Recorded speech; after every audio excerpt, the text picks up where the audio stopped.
Alright, good morning sa inyong lahat, mga katropa. Sa inyong lahat, mga kuya, at mga kaibigan, sa aking mga followers. Magandang umaga po sa inyong lahat. At advance, happy New Year po sa ating lahat. So, matatapos na po ang taong 2023 at gugunitain natin at sasalubungin ng masaya at may pagpupunyagi ang taong 2024. Sa bagamat masakit ang mga naranasan ng iba sa taong 2023 tulad sa akin, so napakaraming pagsubok para sa aking pamilya, pero yan pong lahat ay kailangan natin pagtagumpayan sa pamamagitan ng pananalig sa Diyos ng taimtim, mga katropa. So ako po ay nagpapasalamat doon sa aking mga buong kaibigan, kamag-anak na hanggang sa ngayon ay sumusuporta sa akin at nagtitiwala. Salamat na rin po doon sa mga hindi nagtitiwala. Sabi ko nga ay mga bashers natin, hindi naman po mawawala yan, yung mga backside na yan. So lahat naman po tayo ay may mga bad side. So yun po.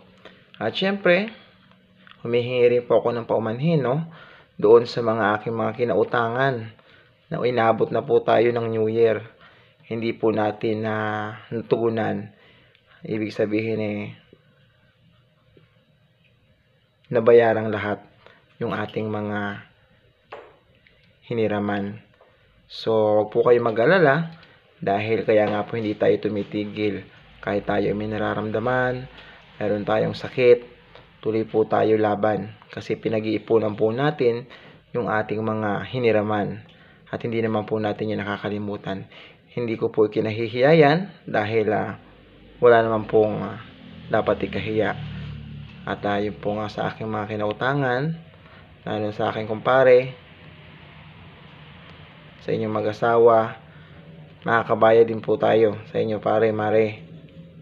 Shoutout sa inyo. Huwag kang mag-alala, huwag kayong mag-alala. At probably this January, totoo ito. Nakaraan, hindi po tayo nakapag-asikaso dahil tuloy-tuloy po yung malas o yung sakit na naranasan ng aking pamilya, yung hamon. So, ganun pa man, ako po ay nagpapasalamat dahil sa pangunawa ng aking kumare at pare. At bagamat alam naman natin na sabi nga yan ay utang at dapat bayaran. So, gagawin po natin yan, mga katropa. So, at naman po sa aking mga basher na wala namang iambag sa buhay ko at siraan lang ako. Kilala niyo po yung mga sarili ninyo. Diyos na po ang bahala sa inyo. Kakalimutan ko po lahat yan sa taong 2023. 2024 na po tayo. Wala po akong sama ng loob sa inyong lahat. Kung sino man kayo, kayo na po ang bahala. At ang aking mga followers and mga new followers sa aking TikTok account, sa aking YouTube channel, sa aking page, marami pong salamat sa inyong pagsuporta.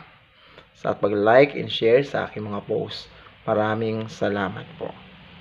Magandang umaga po sa inyong lahat. At ito po yung unang live ko, sa Reels.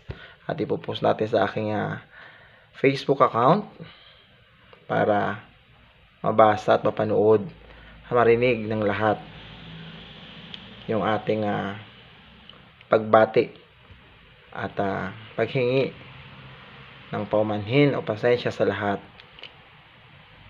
Marami pong salamat sa inyong lahat at magandang umaga po sa inyong lahat.